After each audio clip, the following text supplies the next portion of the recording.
How you doing today? This is Lolo Abaisi, and in this video, hoping it's a short video, I want to go over 5 tips that can help you have a successful school day for those of you who are home. And that's pretty much everybody right now in this current situation in which we find ourselves. You're home with your kids, your husbands, your family members, and school has to continue for your children. Okay, so as an educator for over 30 years, I have picked up a few, pointers and strategies, methods and styles that have helped me teach my own children initially and ultimately other children over the past couple of decades. Okay, and hopefully it can be of use to you. So let's hit it. Let's go for the first one. Very first one is start your day with prayer. It's so important to start the day with prayer. It doesn't have to be a long prayer because, you've got your kids there with you, and hopefully you've done an evening devotion with them. Hopefully they're old enough to wake up in the morning and do their own devotional. But if not, then this is going to be their structure, starting the day with prayer. It could be the Lord's Prayer, it could be one child say a prayer, whatever it is you do already in your family devotion. I'm not going to spend time on this one, but starting the school day, let it always start with prayer. That's the very first one. Second thing, very important, don't start a school day without a schedule. You need a schedule. Now, even if you're schooling one child, it's still good that this one child has a schedule, no matter how young they are. My youngest kids that I have schooled are 4-year-olds, preschoolers. And as preschoolers, I make sure they have a schedule. I make sure they understand what subjects we start the day with, what they have to do next, when they're going to have a break time, and so on and so forth. Very important. Move to the second point. No, we're still on the second point actually. So I think right here, I've just got a sample schedule here. Now this is, I can't stress how important it is to have a schedule, especially more so when you have multiple kids that you are teaching. So if you see what I've put here, we've got the 3 kids and we've got the 4 different time slots in a day. Now, I know, and I hope most of you know, that the best time to introduce this, to teach the subjects that need a little more focus, obviously, is in the morning. Usually that's math. Math needs a little more focus for most kids. So whilst you're teaching one child math, you're going to have child B reading a book that you've already, picked for the child. They're doing their silent reading, and then you're going to have child C, maybe who's a little younger, on an audiobook. These are just ideas I'm throwing out there. These are some of the ideas I've used over the years. And so in the next period, the next time slot, we're going to kind of mix it up a bit. So the kid who was doing math, where you had to spend time with that kid, now that kid can move on to the audio. So whilst that kid is listening to his or her audio, you're working math with child B, and then child C is doing some silent reading. And then we switch it up again, so child C has some math time. Now, because of the nature of math, it's not every single time that you're going to need to teach the topic. Most times it's, the child practicing what they know and doing their drills, multiplications, whatever it is they do. So this is just an example of how you don't really start the day with all 3 kids doing math at the same time, for instance, or doing any work that needs you to help them. So this helps you not tear your hair out where all of them are saying, I don't get it, help me. And then you're trying to work your way across all 3 kids. So this is just an example. Third thing that I have found that has really helped me over the years is, especially for the younger kids, so pretty much kids under the age of 11, 12, just depends, incentive or reward charts for good behavior. This is a lifeline. Now, of course, it's something that you would have explained ahead of time, such that if, for instance, a child can earn 3 stars or 4 stars or whatever, 4 stickers over a period of time, then they'll get something. So you need to really kind of spend some time figuring out what your rewards are going to be. It could be that the child gets to spend a one-on-one time with dad or mom. It could be that the child gets to bake cookies with you. It could be that the child just gets an extra 30 minutes of TV time. Whatever, whatever really works. And I know a lot of parents who use money as well, and I've used money over the years as well, as reward. So, but this really helps. Once you've explained to the kid what it entails, then it's your lifeline. So when the child is out of line, they know because they're out of line, they're not going to get certain stickers. And there'll be a maximum number of stickers they can get in a day. So they're kind of trying to get this maximum number. And hoping it helps them to be well behaved. And so that's point number 3.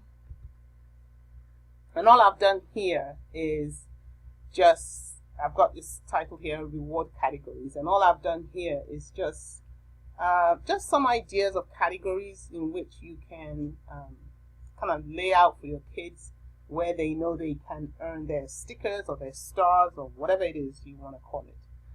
Getting to the schoolroom, which is probably just the dining table, wherever it is within the house, getting there in a timely fashion.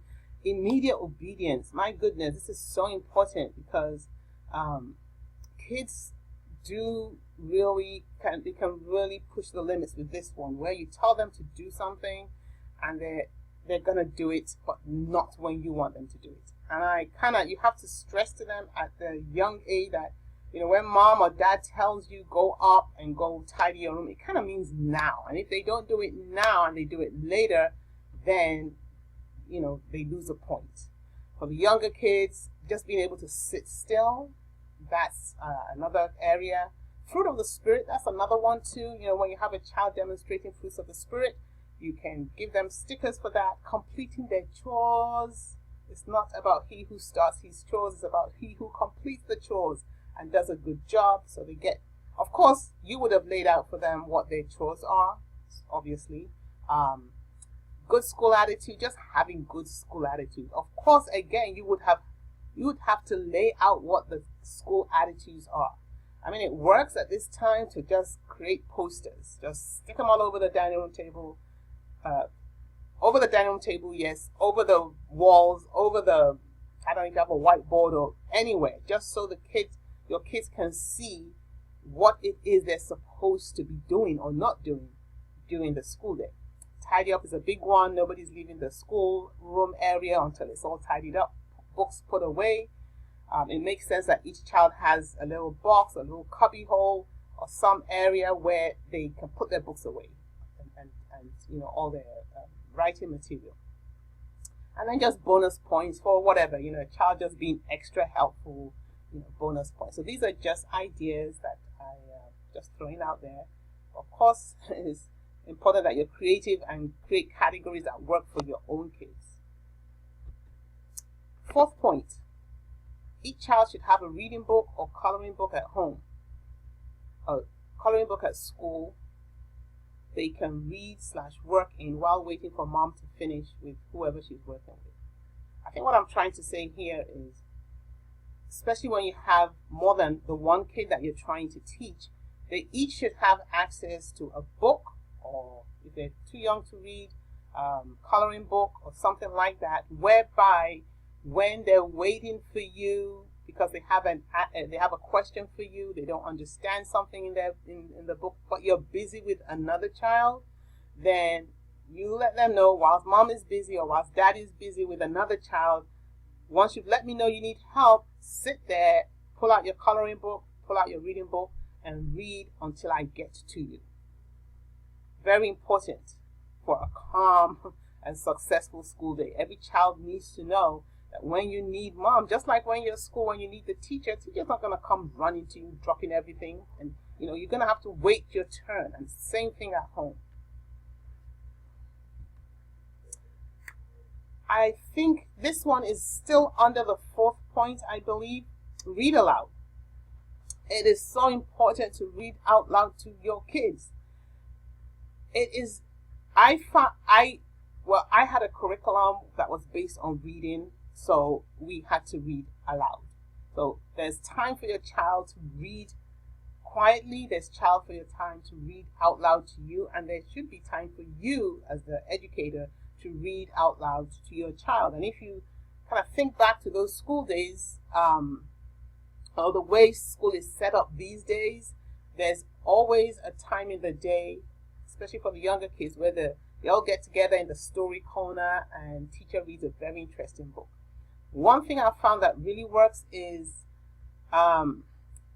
you kind of take a little time, Google some, books, interesting books for the ages of your children, books that you can order or books that you can buy that are a little beyond your child's reading level, but has a really interesting storyline.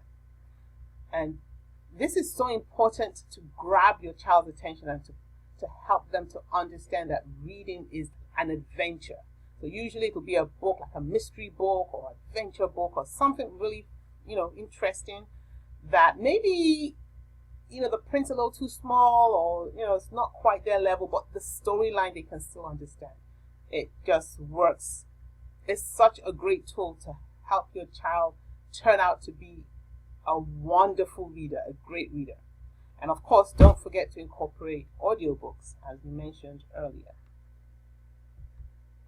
Oh, this one probably should have been the first point or the second point after prayer, and that is setting rules.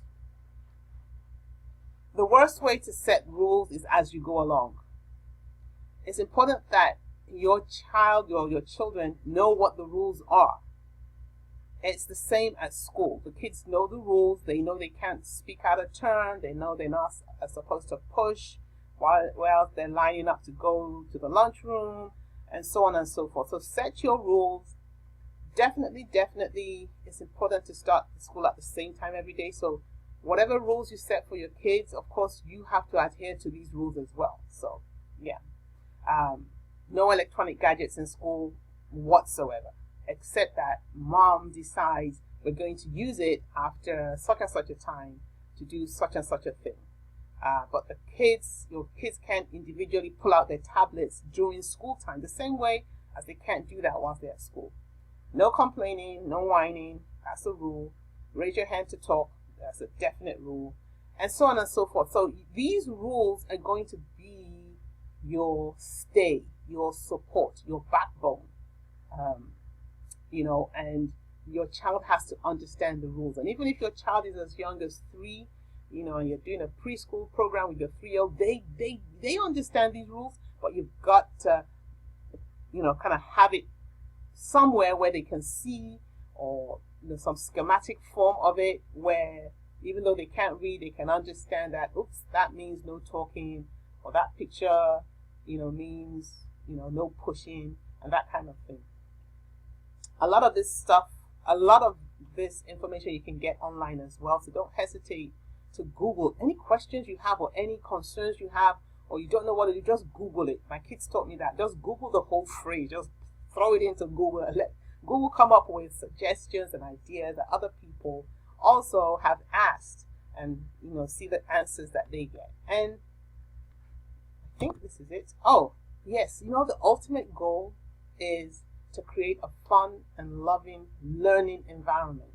Because when the learning environment is fun and loving, your child thrives in such an environment, and learning is fun. Learning becomes a positive experience.